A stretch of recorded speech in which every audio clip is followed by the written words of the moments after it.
Welcome to Exchange Rates UK TV. It is the 9th of September. Wow. September is the ninth month, but it is not September. It is the ninth day of February 2022. Did I say September in the last video now?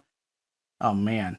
Um, okay. Anyways, so yes, Binance Coin is doing its thing, and we're looking at the 3-week chart. I lost my train of thought there, and that's why I was doing its thing.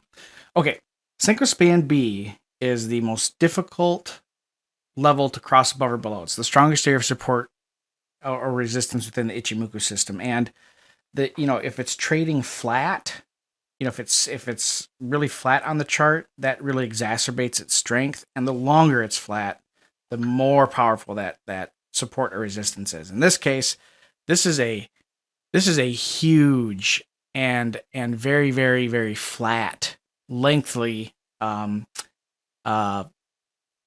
Span B. In fact, it's a 3 week.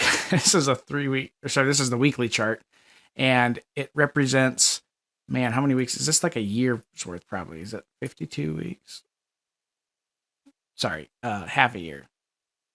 Yeah, it's close to half a year. 38 weeks. That's what it's like. I'm going to come back to that, though. I want to go back to the 3-week chart. 3-week chart, yeah, the Kijun Sen very, very flat. In a lot of ways, that's the same with the Kijun Sen and any other Ichimoku level. The longer it is trading in a flat condition, the stronger that zone is. But you can see a very clear double bottom having been developed, like a tweezer bottom for Binance Coin, right up against that 363 level where the Kijun Sen is at. And then you see that there's been the low in the oscillator here is the lowest it's been since July of 2021. And it's bouncing off of the band there. So this is looking pretty good from a bullish perspective on the 3-week chart. Going back to the weekly, it's in between, a number of levels here. And I just really want to point out how this could be very, very dangerous.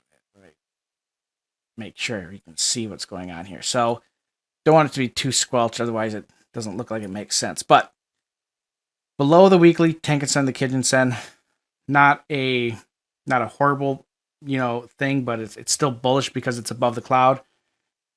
But it is getting close to some danger zones.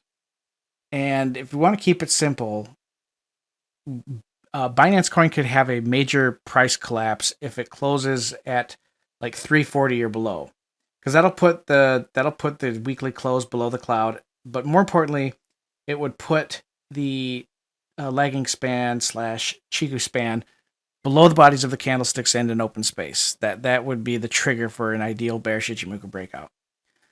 However, the oscillators on the weekly chart, they really don't kind of support that kind of move. It looks really supportive here still, so we'll keep an eye on that. Zipping over to the daily chart, unless something changes between now or in the next 4 hours, Binance Coin, you look at this daily candlestick, it has just been buying pressure all day long. Clear support up against the Tenkan Sen, and now it's above the Kijun Sen again. If it pursues higher moves, and if it closes above yesterday's open, that's going to be a fairly substantial rejection statement by the bulls that there'll be any further price lower. So, this bearish engulfing candlestick probably enticed a lot of people to go short, and they may be right still because the day's not over, but definitely watch what happens here as prices continue to drive up.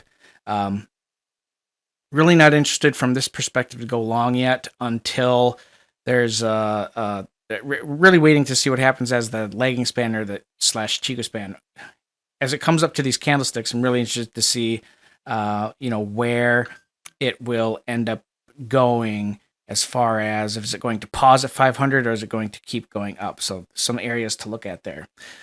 Downside, upside potentials likely limited to 475-ish, and downside potentials likely limited to the 2022 lows near 360. And that does it for me on Binance Coin. I will update it as needed. From all of us here at Exchange Rates UK TV, thank you for watching. Please don't forget to like, comment, and subscribe.